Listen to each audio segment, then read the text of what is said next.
Hello and welcome to the Felicia Lockhart Show. I just wanted to reach out and talk to everybody today because it seems to me that none of us know exactly how to deal with betrayal. I know I didn't when it happened to me. And I'll tell you one thing. The one thing that happens to us after we've been betrayed, especially by somebody that we love or that we trusted, whether it be in a relationship, whether it be in a marriage, whether it be in a friendship relationship, right?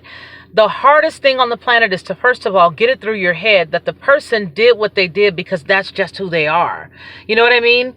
I look back at my situations with my husband and I think, wow, you know what? As I look back and retrace my steps with him, he never changed. He was exactly the same. The only difference was that he decided that he would get married. But here's the deal. Did he get married because I said I was going to bounce if he didn't ask me to marry him? More than likely. And he feared possibly losing me. So because he is a self-centered person and I was hard-headed and didn't look at the signs, we ended up being married. Well, what happened? He stayed the same.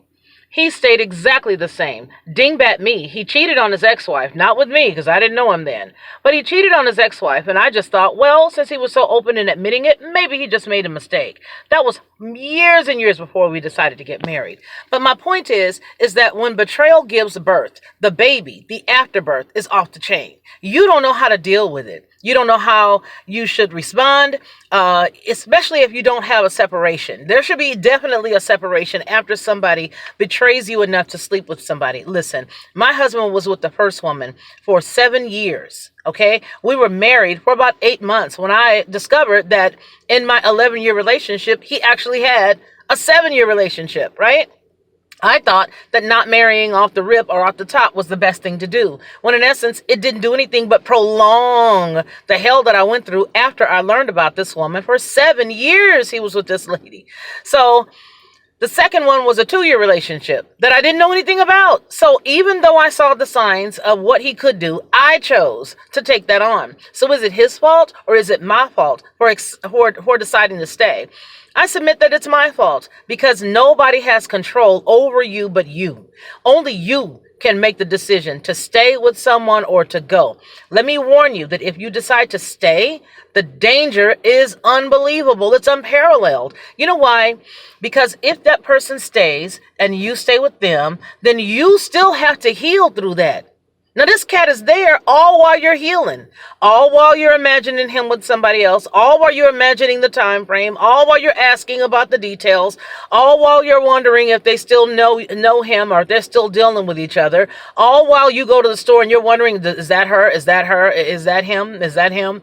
All while you're going through that, all while you're going through the pain of crying, all while you're going through the pain and the disgust with yourself for allowing it to happen, all while you're lashing out at him, all while you're checking his phone records, all while you're doing all of those things. So what does that tell you? How can you be with the same person who hurt you, who betrayed you, and expect to heal? You cannot. I am telling you from my own personal experience. Now listen, for those of you who say, oh, I forgave him and he changed, it made our marriage better. Again, boo-boo, this ain't for you. This ain't for you. Click the off button right now. This ain't for you.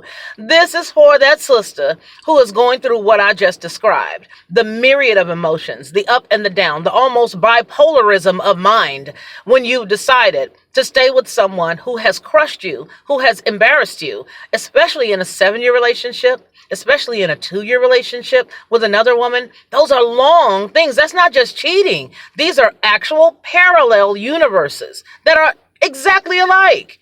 So I just submit that if you're going through something like that, that you care enough about yourself. They're talking about self-care lately, right? Care enough about yourself to get out of it. I have a good friend, and I'm just going to give her initials, C.E. This lady found out what was up, and when I tell you her life has been prosperous ever since, she turned around and went the other way and never, ever looked back. But you know what? The Most High has been with her at every single turn. I thank God for her being in my life because she is such a positive role model and a woman who knows how to keep herself, a woman who stayed chaste after this 10-year divorce that she's gone through, almost 10 years, if not more. And so I say that to say that if this person can turn around and walk away and never look back, and as well not open up her legs to everything that comes around, and stay chaste and wait for God to send the man that is prepared for her, then I submit that we can all do it too. I always say, if one person can do it, it dispels the myth that something can't be done. You guys take care of yourself. This is Felicia Lockhart Abram. What I want you to do for me today is please share this. I think it's about, 6 minutes in length. Share this video, like it, subscribe if you're not on my channel, and I am going to continue to give you exceptional content. Well, I hope it's exceptional. It's exceptional to me. But then again, aren't we all vain? You guys take care of each other.